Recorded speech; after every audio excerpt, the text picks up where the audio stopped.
On a parlé de la, comment dirais-je, de la tentation, qui à mon avis est fausse et grave, qui au lieu de transmettre, nous pousse à informer. Maintenant, la question est, est-ce que nous avons vraiment répondu à notre question d'origine, comment transmettre dans un sens dans notre vie?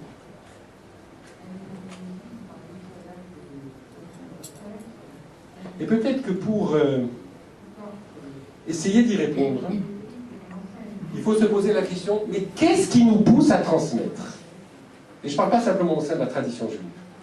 Qu'est-ce qui fait que l'humanité a besoin de transmettre à la génération suivante ce qu'elle a de plus cher? Qu'est-ce qui fait que certains d'entre nous sont poussés à faire des œuvres littéraires, philosophiques, artistiques, pour le transmettre à la génération suivante?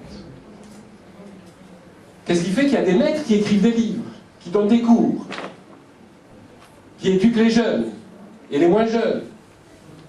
D'où vient cette, j'ai envie de dire, cette pulsion, ce désir de transmission? Alors, dans la pensée grecque, Platon en parle en particulier,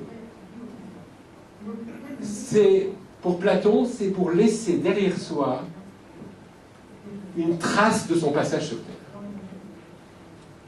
Parce que il nous est très difficile d'admettre ou d'assumer pleinement notre condition de mortel.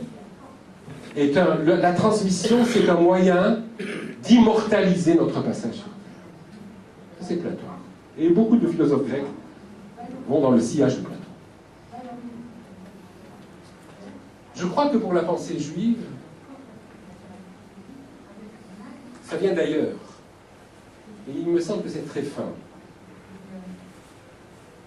Quand je transmets un cours de Torah, et même si ce cours de Torah a ma coloration, c'est-à-dire que c'est ma lecture du texte, c'est mon interprétation du texte, et je pourrais le posséder, je pourrais m'en enorgueillir, dire voilà ma lecture, c'est mon chidouche, mon renouvellement de sens.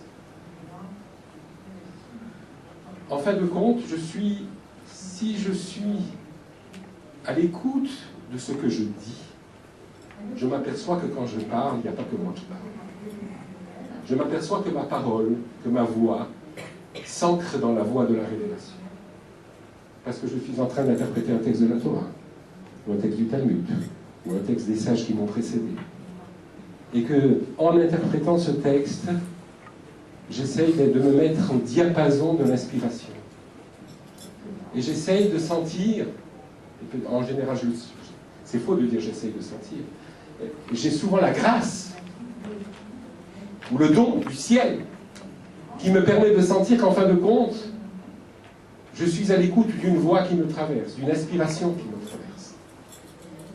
Et que ça ne m'appartient pas. C'est pas à moi.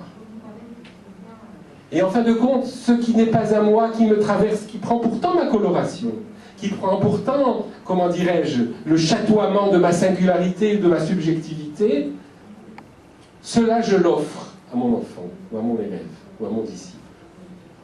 Tout en sachant que ce disciple ne va pas être ma propre réplique, ne va pas être un autre moi-même, ne va pas être mon prolongement, ne va pas simplement me continuer, mais qu'il est appelé lui aussi à faire émerger son unicité, sa singularité, son originalité, sa nouveauté, et qu'il va recevoir cet enseignement, et j'espère que de cet enseignement il va faire quelque chose, il ne va pas simplement passer sa vie à répéter ce que j'ai dit, mais que grâce à cela il va ensemencer son propre terroir, irriguer son propre terroir, et que de nouvelles fleurs vont pousser de ce terroir, et que de nouveaux chidushim vont pousser de ce terroir,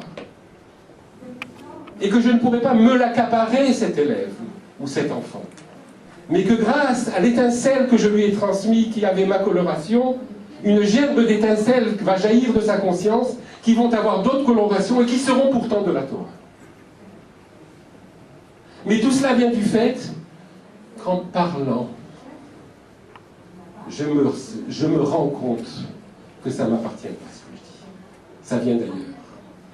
Et que cet ailleurs, je le transmets, et que cet ailleurs va donner un autre ailleurs.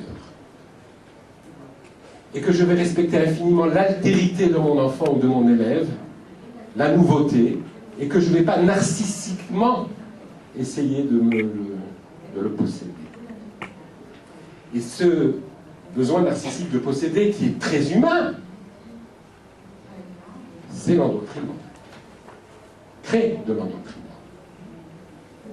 Parce que je veux formater mes élèves à mon image. Et je veux bien sûr être sûr qu'ils répètent exactement ce que je dis. Vous savez, par exemple, dans les orthodoxies psychanalytiques, les élèves de Freud qui ont dévié, ils ne sont pas cachés. Vous comprenez, hein? À chaque fois qu'il y a un maître à penser, il veut que ses élèves soient dans la ligne. Or, chez nous, au contraire.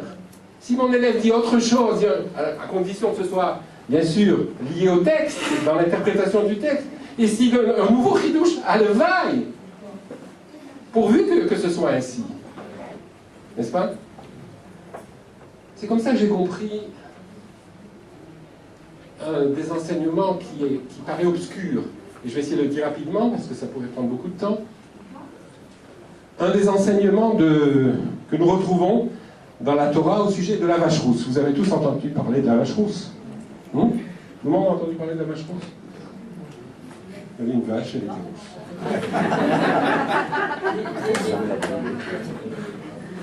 Et alors? Bon, alors. Et quand une personne est frappée d'impureté, dans un contact avec la mort, à l'époque du temple de Jérusalem, il ne pouvait pas rentrer dans le temple et offrir ses sacrifices. Parce que l'impureté liée à la mort empêchait ce lien avec le temple, avec le divin, dans son aspect le plus ultime et le plus sublime. Et donc, pour le purifier, il y avait comment dirais-je, une procédure bizarre, qu'on appelle chok, qui apparemment transcende la raison, et qui est de prendre une vache rousse, absolument rouge, para adouma, rouge, asher lo ala alea ol, qui n'avait pas porté de joug,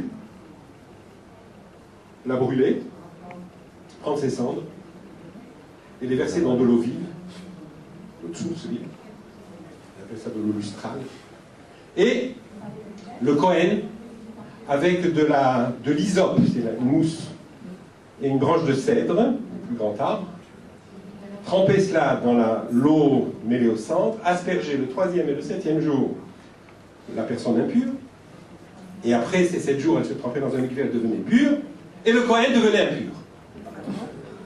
Et Salomon disait, ça c'est vraiment un des paradoxes les plus absolus, où celui qui purifie, il purifie l'autre, mais l'acte de purification de l'autre crée de l'impureté chez celui qui purifie. Ok? C'est une des dimensions du roc. Alors, très rapidement, j'ai souvent enseigné ce passage, très rapidement, 2 ou 3 remarques. La première remarque, c'est qu'on s'aperçoit que le rapport à la mort est source d'impureté. Est source d'impureté. C'est quoi cette impureté? Quand on est habité par l'incandescence de la vie, la flamboyance de la vie, comme disent les jeunes, qu'on a envie de s'éclater, et que tout d'un coup, dans la famille, il y a un deuil, on est habité par un sentiment d'absurde. On est habité par... On ne comprend pas que cette vie qui est en moi, qui est exubérante, qui paraît infinie, tout d'un coup s'arrête. Et on est dans la révolte. Et on risque d'être dans la révolte. Justement, au nom de cette exubérance et de cette flamboyance. Et cette révolte, c'est peut-être cela la révolte. Alors la Torah me dit, prends une vache rousse, rouge. Le rouge, c'est la couleur de l'incandescence et de la flamboyance. Pourquoi la vache? Pourquoi une vache? Parce que la vache, c'est la mère du veau. Et le veau, c'est le veau d'or. Bon, c'est très long, on n'a pas le temps. Mais il y a un sens. Il y a un sens.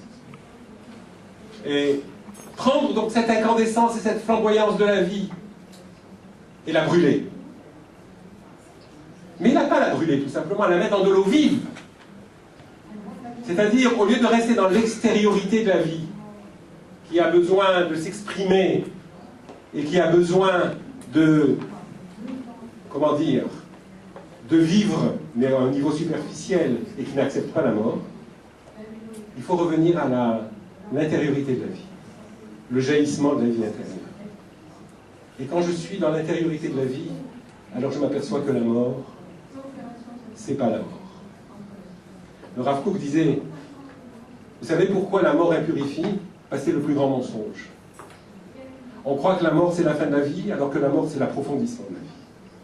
Mais ça je ne le comprends que si je suis moi-même dans l'intériorité de la vie. Quand si j'ai touché la source en moi. C'est pour cela que l'incandescence de la vie symbolisée par la vache rousse, qui ne supporte pas le joug, qui n'a jamais pris de joug, n'est-ce pas? C'est-à-dire que les adolescents ne supportent pas le joug, n'est-ce pas? Et quand on est dans cette incandescence, on est tous des adolescents qui ne supportons pas le joug, il faut revenir à l'intériorité, au jaillissement, à la source en nous. Et alors, avec cela, on arrive, par cette prise de conscience, à rentrer dans la pureté. Pourquoi le cèdre et l'hysope? Le cèdre, c'est l'arbre le plus grand. L'hysope, c'est une mousse. C'est la plus petite plante. Parce que les êtres humains, les maîtres, qui sont dans cette intériorité de la vie, qui ont touché la source en eux, sont grands comme des cèdres, mais sont humbles comme de l'hysope. Parce qu'ils savent que leur grandeur ne leur appartient pas. Et donc, et c'est un des symptômes, si vous voulez, de la vie intérieure. Et avec ces symptômes-là, cette prise de conscience-là, on asperge sur la personne impure. Et la personne impure, comprenant et saisissant cela, même si elle ne le comprend pas, mais son inconscient est touché par cela, par le rite, devient pure. Mais le problème avec le Kohen, c'est qu'il a purifié quelqu'un. Et alors, vous allez me dire, qu'est-ce qu'elle m'a dit? Alors, je m'arrête là. Je vais vous raconter une histoire que j'ai vécue. Et c'est ça qui m'a fait comprendre. J'étais rabbin à Paris au début de ma carrière rabbinique, dans une communauté florissante. Une communauté extraordinaire, il y avait énormément de monde, des jeunes qui étudient un Beth Amikdash, c'est extraordinaire. Et des gens qui venaient de tout Paris. Enfin, de tous les alentours du 19e. Et un jour, j'ai invité un rabbin qui était là. Et pendant le kidouche, il y avait, je ne sais pas, 400, 500 personnes dans la salle, c'était énorme. Ce rabbin me dit, vous voyez quelques personnes au fond là-bas. Il dit, tu vois tous ces gens là-bas au fond à droite? C'est grâce à moi qu'ils sont religieux. C'est moi qui leur fais faire tchouva. Sans moi, ils ne seraient pas là. J'ai dit, c'est bien. Et je me suis dit, il est impur. Et j'ai compris pourquoi le Kohen devient impur. Parce que si je crois que c'est moi qui purifie, alors je deviens impur. Je dois comprendre que ça passe par moi, mais moi je suis pour rien. C'est une voix qui vient d'ailleurs, qui me traverse, et qui m'a touché, qui m'a transformé, qui transformera les autres, et ces autres seront transformés et transformeront d'autres, et ça n'appartient à personne. Et si je crois que ça m'appartient, si je deviens le possesseur de ma parole, et que je deviens un gourou qui veut combler le manque de l'autre, et donc en le dominant, alors je suis impur, et j'ai endoctriné, j'ai fait une violence à l'autre. Donc peut-être qu'une des premières bases, c'est considérer que la parole ne m'appartient pas. Je ne peux résister à la tentation de citer ici un texte talmudique que je trouve merveilleux, et qui dit la chose suivante. Rabbi Eliezer, c'est un des maîtres du Talmud. On attend encore, non? Rabbi Eliezer lo amar davar shelo shama mipi rabo me'olam. Rabbi Eliezer n'a jamais rien dit qu'il n'ait entendu de ses maîtres. Tout ce qu'il a dit, il a entendu de ses maîtres. Il était d'une fidélité absolue à ses maîtres. Ok, c'était un rabbin comme ça qui ne disait rien de nouveau apparemment. C'est rare, ces rabbins comme ça. Ça existe. Et puis, Je m'excuse, dans 10 minutes, c'est la fin. Dans 12 minutes. Moi 22.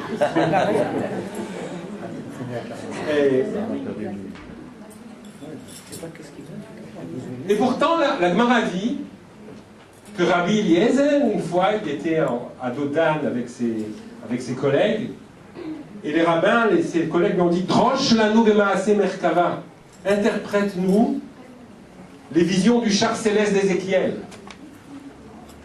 Il a dit « On ne veut pas parler comme ça à Dodan. Ça ne se fait pas. » Ils sont descendus, ils se sont recouverts de leur calife, et il a transmis les secrets du Maaseh Merkava. Maaseh Merkava, c'est les secrets de la providence. Donc c'est la mystique juive au plus haut point. Et la Gemara dit Voamar dvarim shelo shema'atan ozen me'olam. Il a dit des paroles qu'aucune oreille n'avait jusqu'ici entendues. On vient de dire qu'il n'avait jamais rien dit qu'il a entendu de ses maîtres. Et puis il a dit des paroles qu'aucune oreille n'avait entendues. Et la Gemara dit qu'il y a un feu qui les a recouverts et qu'il n'a pas consumé comme le buisson ardent, etc. Mais comment c'est possible? D'une part, il n'a jamais rien dit qu'il ait entendu de ses maîtres, et puis en même temps, il a dit des choses qu'aucune oreille n'avait entendues.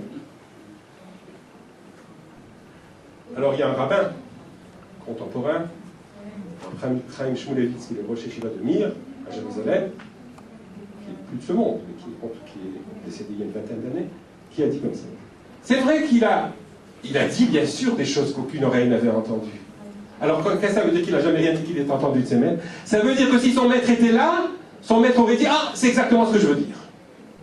Ça veut dire, si on creuse, ça veut dire que quand il parlait, il était tellement travaillé par la pensée de son maître et la métamorphose que son maître avait causée en lui, que quand il parlait, même s'il disait des choses nouvelles, il avait l'impression d'entendre de son maître.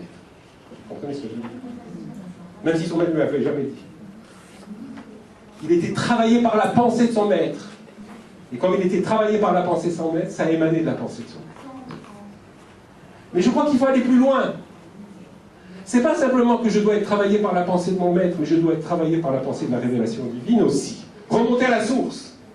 Et remonter à l'inspiration divine qui me traverse quand je parle. Et donc ça ne m'appartient pas. Et vous savez, pour que quelqu'un vous écoute vraiment quand vous parlez, il faut que vous soyez à l'écoute de ce que vous dites vous-même. Vous comprenez ce que je veux dire? Mais ça ne veut pas dire qu'il faut s'écouter parler. C'est autre chose. S'écouter parler, c'est très grave. Mais être à l'écoute de ce qu'on dit, être transformé par ce qu'on dit, et savoir que ça vient d'ailleurs, même si c'est moi qui parle, ça c'est la base.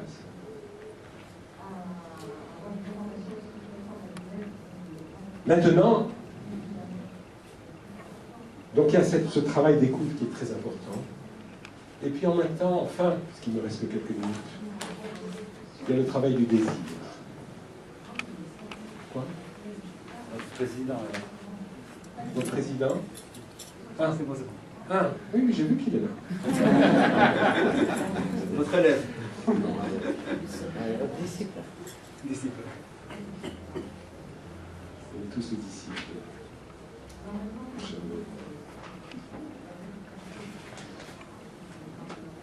Le désir. Le désir.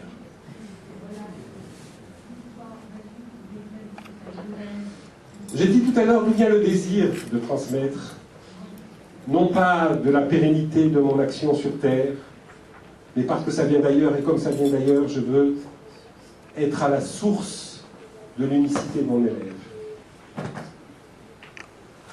Mais pour que mon élève fasse son chemin propre sans être endoctriné, il faut que son désir à lui s'éveille. Et là, c'est pas une mince affaire. Car il ne s'agit pas simplement de faire son travail de pédagogue comme il faut, et de trouver les moyens pédagogiques adéquats à transmettre de façon claire. Mais il faut susciter le désir chez l'autre. Peut-être que pour susciter le désir chez l'autre, il faut d'abord éveiller le désir chez moi. Il faut d'abord que je sois moi-même un être désirant.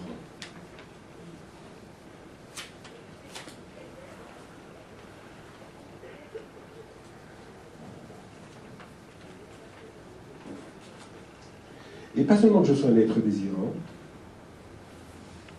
mais que je m'aperçoive que la relation à l'étude, à la Torah, que j'enseigne et que j'étudie avant d'enseigner, c'est vital. C'est vital. Je me rappelle, j'étais rabbin à Ashdod, en Israël, avant d'arriver en France. Je dirigeais une petite yeshiva. Et vous avez peut-être tous entendu parler du grand rabbin Naouri, qui était le grand rabbin, président du tribunal rabbinique de Paris en France, que j'ai eu l'occasion de connaître, qui était un grand maître. Et le gendre du grand rabbin Naouri était mon élève à Ashdod, il suivait mes cours. Un jour, je faisais mes courses au supermarché, et le gendre du grand rabbin Naouri vient vers moi et me dit: Rav Gage, il y a le grand rabbin Naouri qui est là. Merveilleux, j'aurais beaucoup aimé le rencontrer. Il me dit: vous savez, il n'est pas bien. Je dis: pourquoi? Qu'est-ce qu'il y a? Il me dit: parce qu'à Paris, il donne 2 cours de Gemara par semaine, et là il est en vacances, il ne donne pas de cours, il se sent mal. Est-ce que vous ne pouvez pas, s'il vous plaît, lui organiser un cours?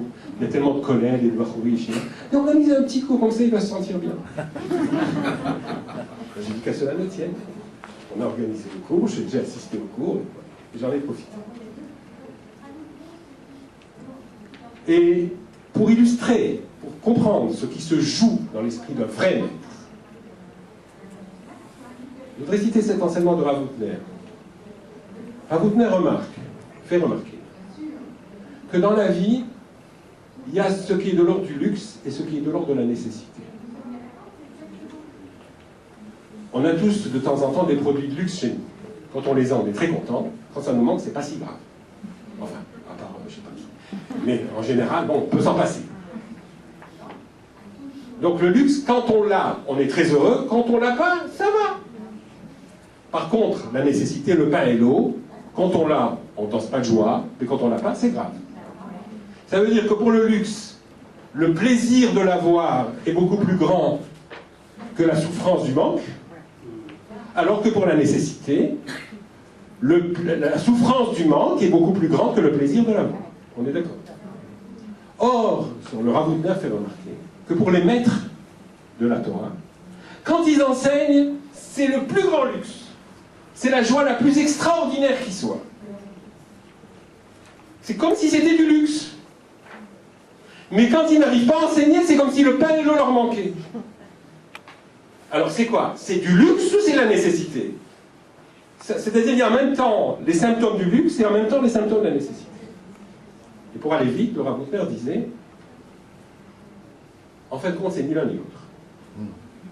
Imaginez une personne qui est en train de se noyer. Quand elle va perdre la vie, elle sent qu'elle ne respire plus, c'est la souffrance la plus terrible. Et quand on la sort de l'eau, on lui fait une respiration artificielle. Et la respiration revient, c'est la joie la plus immense. N'est-ce pas? C'est exactement comme ça pour quelqu'un qui a perdu l'étude ou l'enseignement. Ça lui manque, c'est comme si la vie lui était arrachée. Et quand ça lui revient, c'est la vie qui revient. Ça veut dire que l'étude, c'est pas simplement de l'ordre de l'avoir, de la connaissance, mais c'est de l'ordre de la vie. Et si le maître, chez le maître, on sent que c'est sa vie, alors il va toucher les fibres intérieures de l'être de l'élève.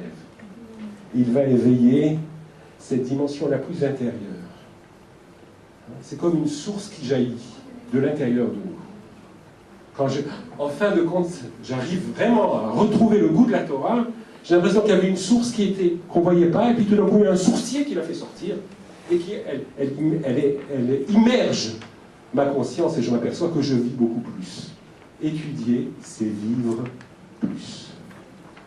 Et si l'on peut transmettre, c'est pas une idée, cette expérience à nos élèves, alors on va toucher leur désir, on va toucher leur singularité, on va respecter leur unicité, leur originalité, on ne va pas se projeter sur eux, ils ne vont pas nous appartenir, et on va respecter leur autonomie tout en sachant qu'ils se relient à une transmission, à un héritage qui vient d'ailleurs.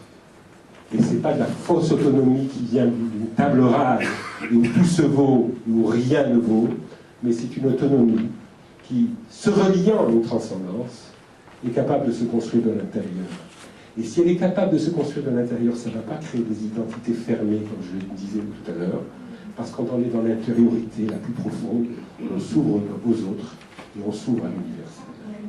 Mais pour s'ouvrir à l'universel, il ne faut pas s'ouvrir tout de suite à l'universel. Il faut d'abord construire son intériorité. D'abord rencontrer le secret de sa subjectivité.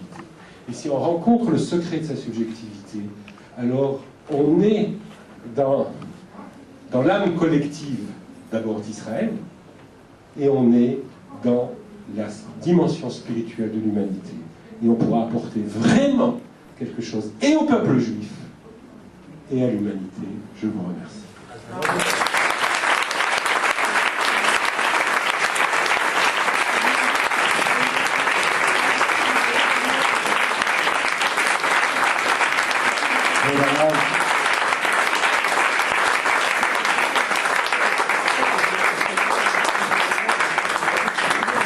Je pense qu'on peut mesurer par le nombre de personnes et l'intensité des applaudissements votre illumination.